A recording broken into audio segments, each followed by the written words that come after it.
what would you like to say to anybody out there that may have jumped off of the bandwagon in that decision, who may have thought you might have turned your back on marijuana legalization in order to better position your criminal judgment? Well, that's a good question. I'll let you know how that happens. So, you've got a lawyer like my lawyer, Ian Thompson, a really good lawyer in extradition cases. But his job, as he sees it, is to get me the best possible result possible. And he's thinking, listen, there have only been 3 people in the whole history of Canada's 140 years who the United States did not get. Right? He said, so your odds are what? 1 in 580? Because they get everybody they want. And everybody gives the Americans what they want. He said, and they want you really bad. Like they called you the #1 drug trafficking kingpin, Mark. Absolutely. Think about that. They put good people away for 25 years in a heartbeat. And you are not the ordinary person. You are the #1 guy. You are the problem. You are the cause of it all. And if they've established that, they've got to follow through. He said, so you're not just 20, 30 years. You're 100, 200, 300 years. You're a case for the maximum because you're the worst they've ever seen, is what they're saying. He said, so my job is to see if there's any room to cut a deal. So I'm going, all right, because he said, basically, I don't want a certain loss proposition. I'm not into, because he's already charged me only $100 an hour instead of $450 an hour. Because he likes me, he said, because I don't get nice people often. He said, you're a great guy, everybody loves you. You know, you're universally liked, he said. You know, yeah, everybody, he said, so I like you, you're getting a terrible deal. Because they've decided you're the one they want. You're the reason, you're the cause of it all, you know, and stuff. So they're going after you to set a message, right? Not just to you, but to anyone like you, right? If you think you can break these laws, raise lots of money, and like basically successfully subvert their system, we have to stop that now. Because if we let you survive, it will proliferate. It will fucking proliferate. People will be trading seeds everywhere at country fairs, and they will, you know, it will overgrow the government, right? Okay. That was their phrase. But I have to say, you know, seed sales are ongoing now. You know, they're continuing everywhere. But you pled guilty in Saskatoon for passing a joint for trafficking, when you spent the whole year going coast to coast telling people it wasn't you know, marijuana was legal. So why?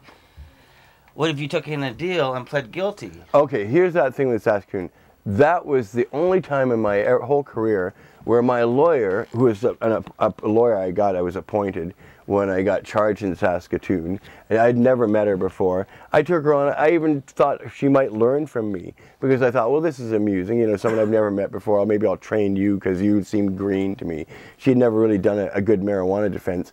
And in fact, she had misunderstood a sentence I said. I said, I'm really more focused on sentencing than on absolute guilt. And so what she misinterpreted that very sentence to mean, listen, even if we lose, I want you to argue that I don't go to jail, right? So I'm really interested in the sentencing argument, not the, you know, because it was only hearsay. So it was only a witness that said, I passed a joint to them and they smoked it. He was 22 years old, and the cop threatened to charge him with possession if he didn't come as a witness. So he was a big fan of mine. He felt really bad, and his parents were pressuring him and all that. So he said, basically the witness said, Mr. Emery passed me a joint. And that was it. Nobody saw it. The cop didn't see it. The judge, there was no marijuana presented to say this is the joint that's passed. They just said, all right, well, then you're convicted, right? And I thought, wow, this is really weird. That happened so fast. And then you went to court. He actually went into the court. I didn't say plead. Outside. We didn't plead guilty. The media said, you know, what do you hope of today's sentencing? And Mark said, well, what sentencing? I'm here for a trial. And they said, no, we are under the impression it's a sentencing. And she Whoa. goes in. What? And she did say, she stood up and said that. Well, she said, so I pled, and you go in, and when it says, are you pleading guilty? You go, yes. And I go, what? And she said, well, you know, they've got the evidence, so, you know, you should plead guilty. She said, and I'll just, you know, there's a 5 to 10% chance, she says, that you could get jail. And, you know, they've got the witness, so I think, you know, and so what? I'm going, what? So anyway, I'm going, and so we go into the courtroom, and they get through this thing really quickly. And then she said, Your Honor, he pleads guilty. He realizes he was wrong and contrite. I'm not wrong and contrite. What? And then they have this big argument, and the Crown's only asking for 3 to 6 months, right? So she argues sort of reasonably that I shouldn't get jail, obviously, because it's easy to do, right? But the judge said, the judge was really, though, unfortunately, the Crown was allowed to say last year he went all across Canada and showed his arrogance by smoking out police stations. But, and of course, yeah, but I was thinking, I was right. Those charges were all dropped because I was right, Your Honor, I was right. Well, being right was wrong for him. Right? He said, no, you're a troublemaker. You're like, you're coming to our town. You're teaching people bad values. It's like I was like the Man in the Music Man now. Like and gave me a big fucking lecture. And I thought, this isn't going well at all.